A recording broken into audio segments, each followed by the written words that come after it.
Good day, everyone. We are Group 5 and we will be reporting about the grounding of the metaphysical morals by Immanuel Kant.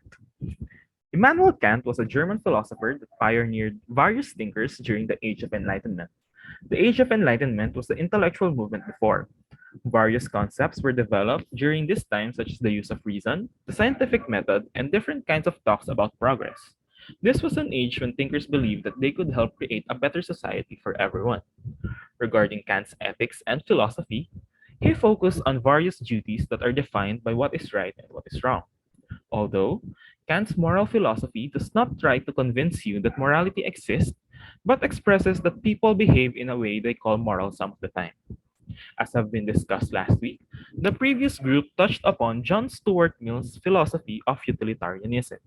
And with that in mind, Immanuel Kant's philosophy is different but also still connected. As we can see from this diagram shown on your screen, there are three elements to every rational human being's action. We have the intention or motive, the action or the command, and the consequence. Utilitarianism focuses more on the consequences, which will bring either pleasure or pain, and as utilitarians would want it, the consequence should always produce pleasure. Although for Kant's philosophy, he focused more on the intention or motive of the individual. Completely opposite to utilitarianism, Kant believes that if your intentions are good or your will is good, as he says, then whatever the consequence is, it means that you are a good person. So, how did he end up with saying that? You will know more as we continue with our discussion. The reading is divided between two sections, Section 1 and Section 2. I will now discuss Section 1, which is titled Transition from the Ordinary Rational Knowledge of Morality to the Philosophical. He first described what is a goodwill. Kant identified goodwill as the one thing that is good in itself. He added that talents such as intelligence, wit, judgment, courage, money, power, influence, and others are all good in their own respects, but are not considered as part of the goodwill since they are not good in itself. Everything from this can be manipulated or be used for something other than goodwill, such as evil acts. For example, power and money have the capability to bring development and help for people, but can also be used as a means of corruption, abuse, and self-gain. An example of this is, baka naman yung isa dyan pwede magbayad ng 200 billion petot na tax, di ba? Sayang yung pera na yon. Remember what I said earlier about the diagram? Well, Kant believes that if someone has a goodwill, regardless of whether they are happy or not with their lives, their goodwill will shine like jewels and we will know that that person has a goodwill. Although, Kant said that to secure our own happiness is a duty, and if happiness is our goal, we should leave reason out of it. Kant said that the purpose of reason is it must be to produce a will not merely good as a means to something else, but good in itself for which reason was absolutely necessary. This was taken from section 396 of the readings. This means that reason's function is to bring about a will that is good in itself, as opposed to good for something for some particular purpose like being happy or having a happy life. You heard me say happiness should be our own duty, but what really is duty? Duties are specific obligations. As stated in the readings, duty is the necessity of an action done out of respect for the law, section 400. To further understand the concept of duty, here are some different types of actions out of duty as relayed by Kant. First one, you can act from duty, meaning you do something because it's the right thing to do. Self-explanatory naman, di ba? Ginagawa mo yung bagay na to kasi tama yon. Tumitindig ka sa tamang gobyerno kasi yun yung deserve natin. Yun na, the end, di ba? Number two, you can act in conformity with duty, meaning that to do something that someone who's acting from duty would do, but for you, you're not doing it for the sake of duty. This means na may other motive ka for doing that duty. That means na wala na yung moral worth niya since hindi mo na siya ginagawa out of goodwill, but for some other purpose or reason na personal sa'yo. Maybe for your own benefit na. Next, you act out of inclination means that you are doing what you want to do or you have pleasure from doing it or you love someone. For this action, you are doing it for someone else's purpose or for some pleasurable action that will benefit you. An instance siguro nito is gagawin mo yung thesis ng bebe mo kasi Kasi love mo siya since masaya ka na ginagawa mo yon. Ganon. The last action is you act out of self-interest, meaning that you do something for the sake of yourself. This one is different from the second action as it's not really even doing the goodwill, but just doing what you want. This is closely related to the concept of hedonism, wherein you are just concerned with your self gain. As I have said, duty is done out of reverence for the law. Then morality, just like duty, is about following the law. As you may have noticed from our examples earlier, Kant's moral law is based on the principle of non contradiction. In order for your action to be moral, he argues, it must be good in itself. In order for it to be good in itself, it must make sense in pure logical terms. In order for it to make sense, it must not contradict itself. Thus, acting from goodwill is the only way to be moral. More examples will be given later as we move on with section 2. Kant further proposed three propositions of duty. Some of this might be similar with the four different types of actions out of duty discussed earlier, but let me explain it to you further. Acting from duty is the only kind of duty with moral worth. An act done with a hidden agenda contains no moral worth under Kant's philosophy. To better understand this concept, let me give you an example. For example, isa kang bartender and may baguhan na pumasok sa bar mo. Bumili siya sa'yo, sabi niya, Kuya, isa nga pong mojito. Ayan, di ba? Social mojito. And chinarge mo siya ng tama. Tatanungin ka ni Kant, Bes, bakit mo ginawa yun? Tapos, maybe, ang sagot natin is, ang sasabihin mo, because it's the right thing to do, yun yung tama eh. Ba't ko gagawin yung mali? Pwede rin naman sabihin mo, ayoko kasing mabatas eh, ayokong makasuhan na baka ini-exploit ko sila or nag-overprice ako, ganon. The first reason may be attributed to goodwill since you are doing it out of goodwill. Kasi tama siya. But the latter scenario cannot be related with goodwill since it is motivated by something other than goodwill like the fear of punishment. Second one, an action performed from duty derives its moral worth not from its purpose but from the maxim that determines its purpose. Let's first define what is a maxim. A maxim is a subjective principle of volition according to Kant. This principle is similar to the first one. When someone undertakes an action with no other motivation than a sense of duty, they are doing so because they have recognized a moral principle that is valid a priori. A priori means that you know it is good from the beginning as what goodwill wants to be. Lastly, duty is the necessity of acting from respect for the law. This is the moral motivation of a person who recognizes that the law is an imperative of reason that transcends all other concerns and interests. It is to see that goodwill should transcend everything. But what does that all mean to us human beings? As I have been repeating earlier, goodwill needs to come from us, and so do the moral rules, since morality is a set or system of rules that you place on yourself. But you all might be wondering, meron nga ba talagang law na good in itself? Since kanina sinabi natin na everything can be manipulated and corrupted aside sa goodwill, so meron nga bang law na good in itself? According to Kant, the answer is yes. And this is called the categorical imperative. Konting pahapyaw lang, ano nga ba ang categorical imperative? The categorical imperative is a command or order. Hindi siya katulad ng isa pang klase ng imperative that will be discussed later. This kind of imperative means na no choice ka. Gagawin mo siya or gagawin mo siya. Ganun lang yan. Ganun lang siya kadali. But keep in mind that these commands come from within us. To give us more understanding of ano nga ba ang categorical imperative, I will now be passing the ball to Brent. Thank you, Carl. The centerpiece of Kant's ethical theory is the categorical imperative. As an extreme deontologist, Kant was less focused on the consequences of actions and heavily emphasized our motives or intentions, which he referred to as maxims. Kant thought that evaluating the moral value of our actions should be based entirely on intentions. Consequences don't matter so much you do them for the right reasons. Actions must be done purely out of the respect for moral rules. With that being said, he made use of the categorical imperative. He describes the categorical imperative as one which represented an action as objectively necessary in itself without reference to another end. In simple words, it is the action we have to do all the time, regardless of the circumstances. Thus, he refers to it as an absolute command.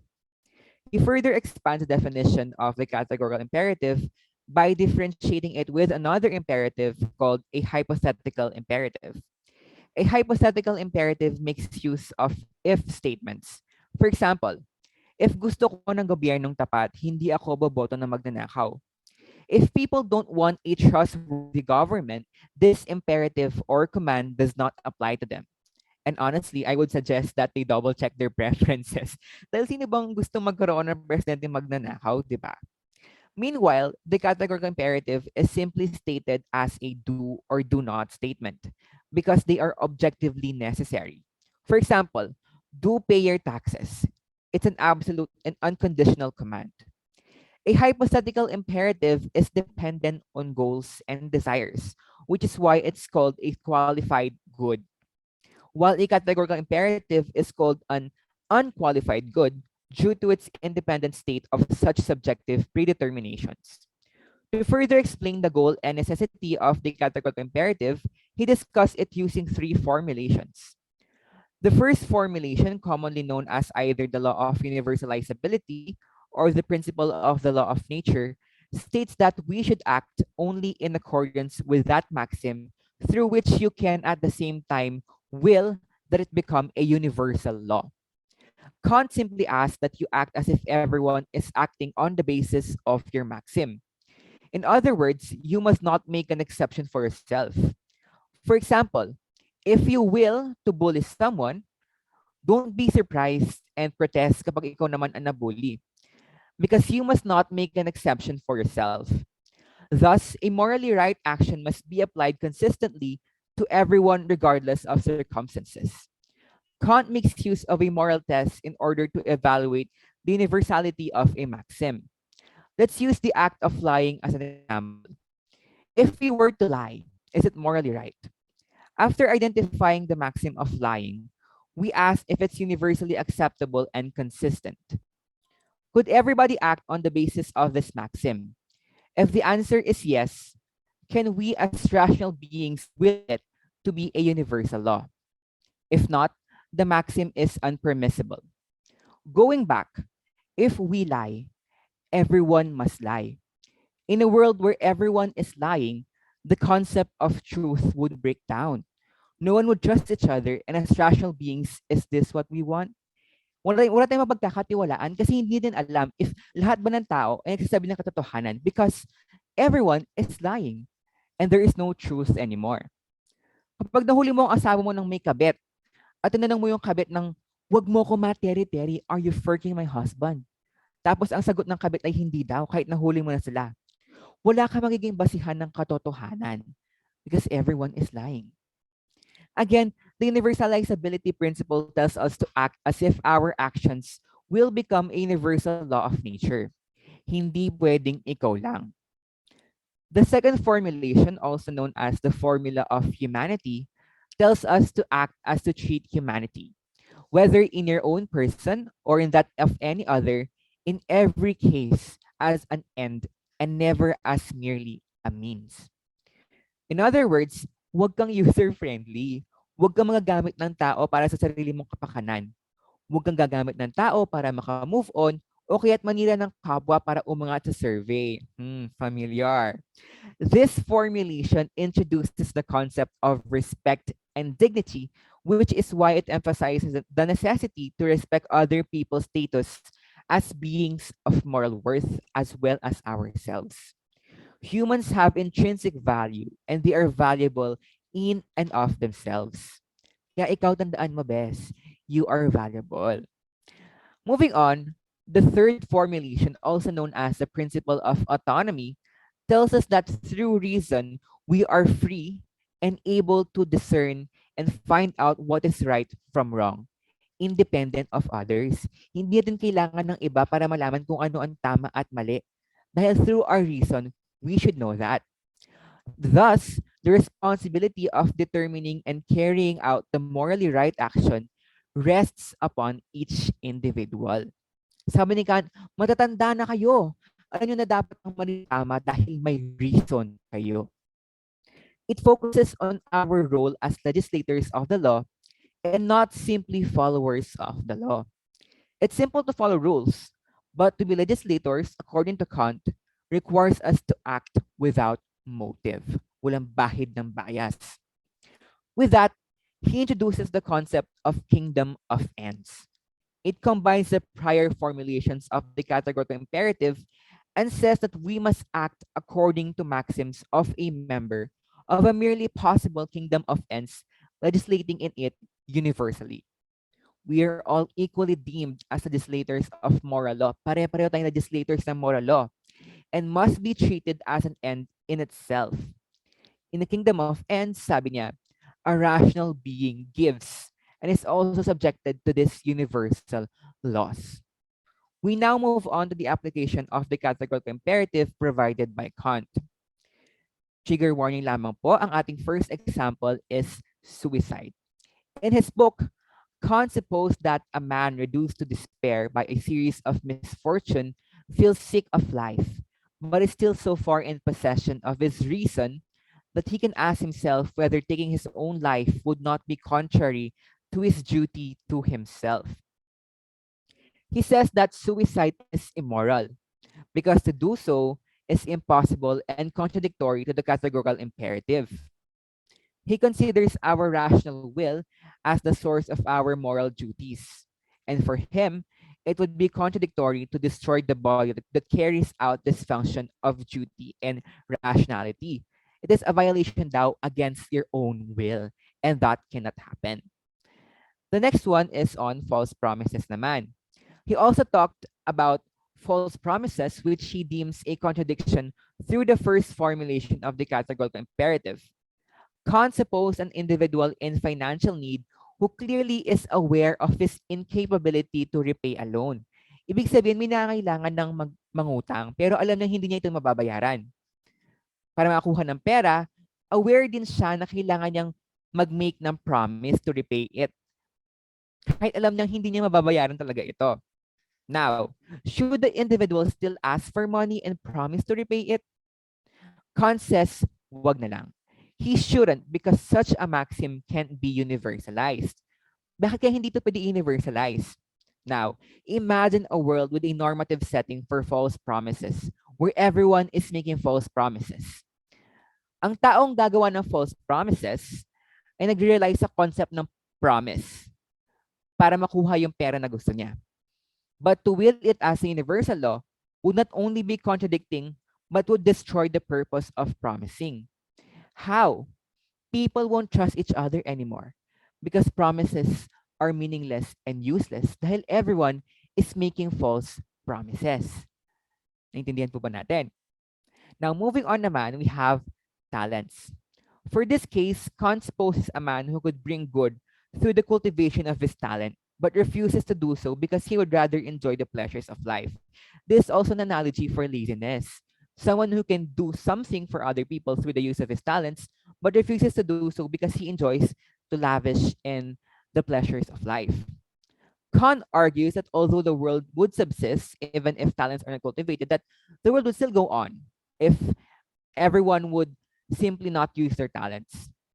It is the duty naman daw kasi of rational beings out of respect for themselves to cultivate their talents. So kahit okay na tayong lahat hindi gamitin ang talent natin, would we as rational beings do that?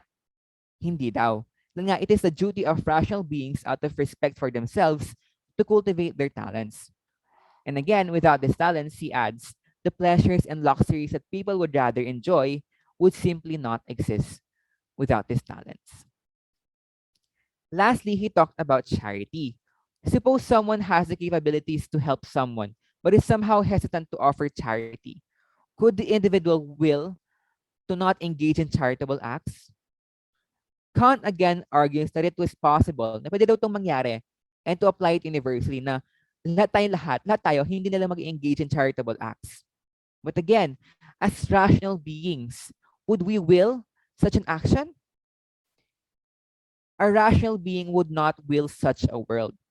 A rational being would simply not deprive himself of these charitable encounters. Dahil one day, Who knows, we might end up as the person in need. And as a rational being, would we not want help? Sabi ni Kant, kaya gugustuhin niyo ba mabuhay sa isang mundo na walang pakialam sa isa't isa ang mga tao, na para sa sarili lamang sila nabubuhay? Ilagay natin ang mga sarili natin sa lugar ng taong nangailangan. Bilang mga rational beings, gugustuhin ba natin hindi tayo tulungan? Hindi, di ba? Ilagay natin sa konsepto ng eleksyon. Kung ayaw natin mabuhay sa isang Pilipinas na pinamumunuan ng mga makasariling lider, lumabas po tayo sa ating mga silya upang abutin ang mga lugar na pugad ng disinformation at turuan sila kung sinong karapat dapat iboto. Dahil it is our moral duty as rational beings to do so. Again, this has been your reporters for the day, Carl Tabadura and Brent David. Thank you for listening at maraming salamat po.